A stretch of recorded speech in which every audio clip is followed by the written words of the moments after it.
Bonjour à tous. Dans le PowerPoint d'aujourd'hui, nous allons vous présenter le coronavirus et plus précisément le Covid-19, préparé par Céline Kfouri, Francesco Halabi, Omar El Haj, Myriam Gabriel et Serena Daguer, des classes bac scientifiques A et B, à l'école secondaire publique de Dhourouchouer et sous la direction des enseignantes de biologie Yara El Khawand et Rouba Hamouch.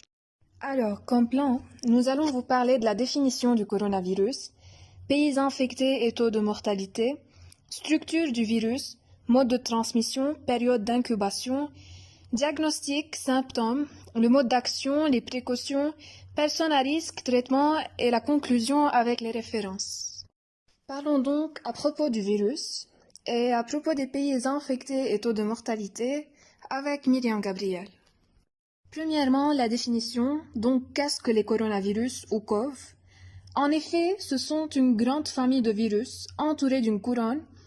Corona, qui est en espagnol, signifie en français couronne, d'où leur nom.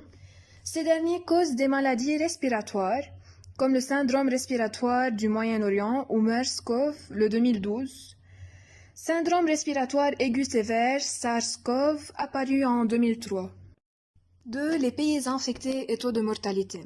Comme vous pouvez le constater sur cette carte, c'est que le virus, malheureusement, a à peu près touché tout coin du monde, et surtout, précisément, au niveau de l'Europe, qui peut être visualisé grâce au grand nombre de cercles orangés au niveau de cette région-là. Et chaque jour, un nouveau pays déclare qu'il a une infection qui vient d'apparaître. Nous citons quelques-uns où le virus est le plus répandu, comme la Chine, la Corée, l'Iran, le Japon, l'Italie, l'Égypte, l'Allemagne, la France, l'USA, le Liban, la Syrie, etc.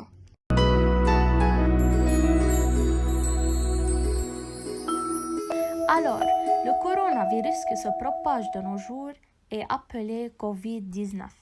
Décomposons ce mot. Co signifie corona, vi signifie virus, et D signifie disease, ça veut dire maladie en anglais.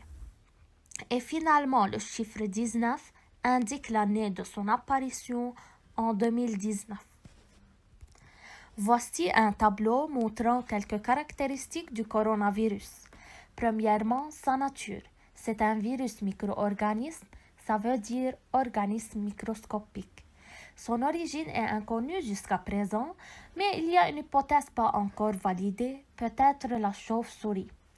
La famille du Covid-19 est le coronavirus, et son cible est l'homme et les espèces animales.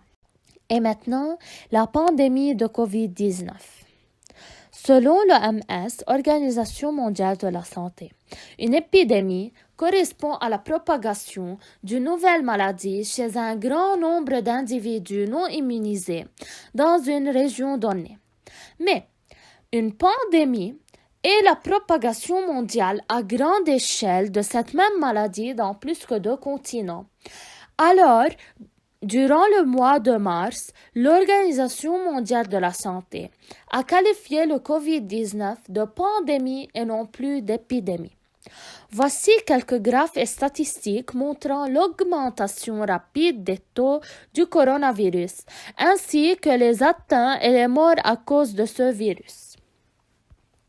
Prenons ce graphe, il représente l'évolution du taux des cas des personnes atteintes par le coronavirus en fonction du temps et il montre que le taux est tellement élevé.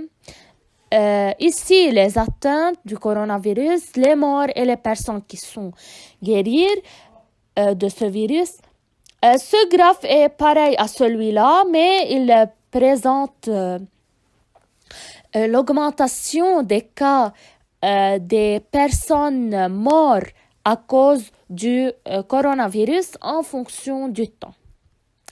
Et voici une vidéo comparant le coronavirus avec d'autres virus.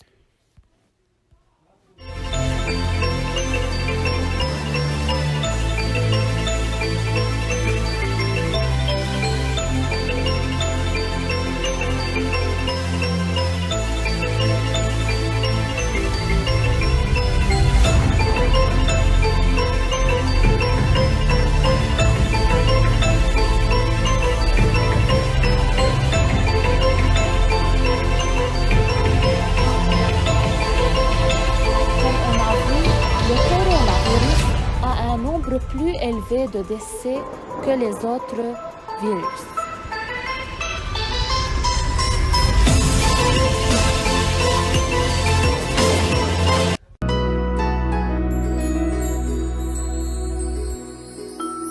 Salut, parlons un peu de la structure du virus. Mais avant tout, une petite notion importante. Comme tout corps viral, le coronavirus est un agent microscopique infectieux. Donc microscopique, on parle entre 10 exposant -5 et 10 exposant -4 mm, qui ne peut évoluer de façon autonome. Il a besoin d'une cellule hôte, que ce soit une cellule humaine ou animale. C'est-à-dire que le coronavirus, comme tout virus, n'admet pas sa propre machinerie, c'est-à-dire l'appareil de Golgi, les ribosomes, le réticulum endoplasmique, etc.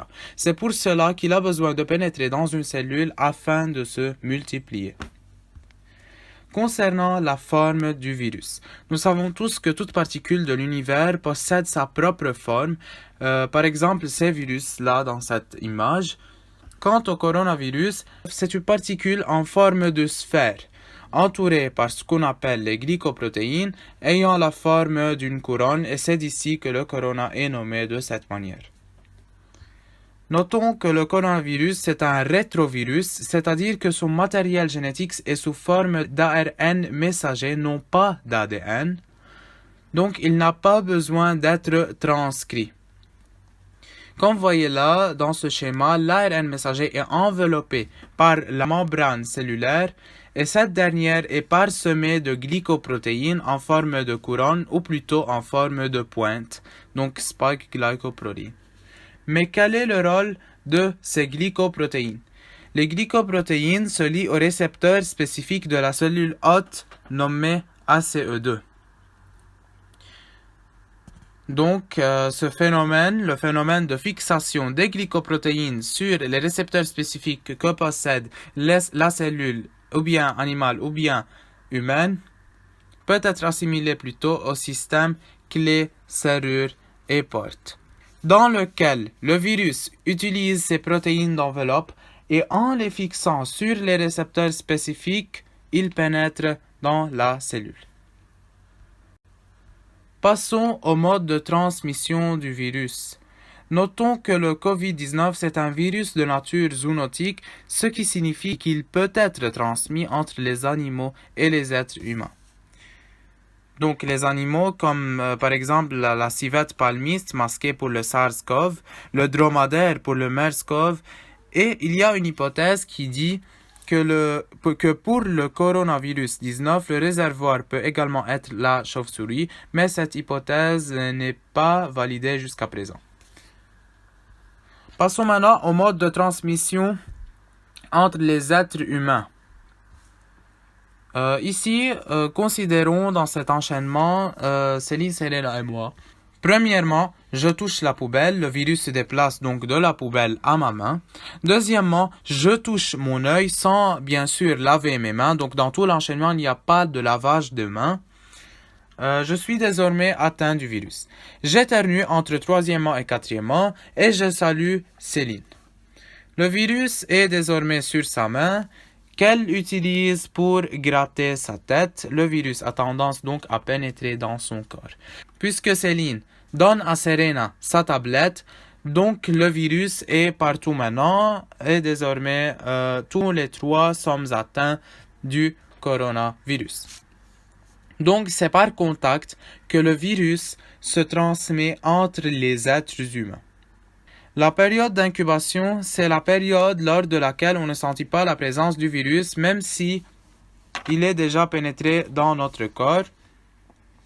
Donc la maladie peut débuter entre 2 et 14 jours d'incubation après un contact à risque, et en moyenne, elle se déclare entre le 3e et le 7e jour. Concernant la diagnostic, une simple visite à la clinique ne va pas nous permettre de savoir si nous sommes atteints du virus ou pas. Il faut avoir recours à 2 tests importants. De 1, le test basé sur les anticorps connu par ELISA. Ce test va détecter les anticorps produits contre le COVID-19 et ce test peut être complété par PCR qui détecte directement le matériel génétique viral. Deuxièmement, La RT-PCR, c'est une technique qui permet de faire une PCR, donc c'est une réaction en chaîne par polymérase quantitative à partir d'un échantillon d'ARN. L'ARN est tout d'abord rétrotranscrit grâce à une enzyme appelée transcriptase inverse qui permet la synthèse de l'ADN complémentaire noté ADNC. Ce dernier est ensuite utilisé pour détecter et quantifier les ARN messagers au niveau d'un organe, d'un tissu ou d'une cellule.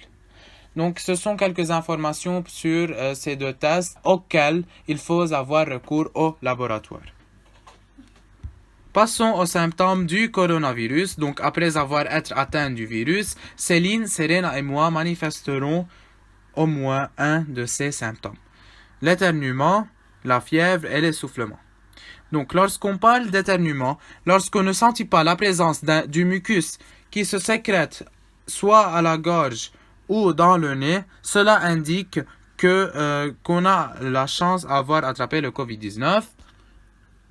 La fièvre est accompagnée par une fatigue intense, un nez coulant, une maux de tête et de gorge et des douleurs musculaires. Donc, c'est très semblable à avoir attrapé un rhume. Et enfin, l'essoufflement. Donc, ce symptôme est causé par une infection pulmonaire. Nous parlerons de cela à la suite.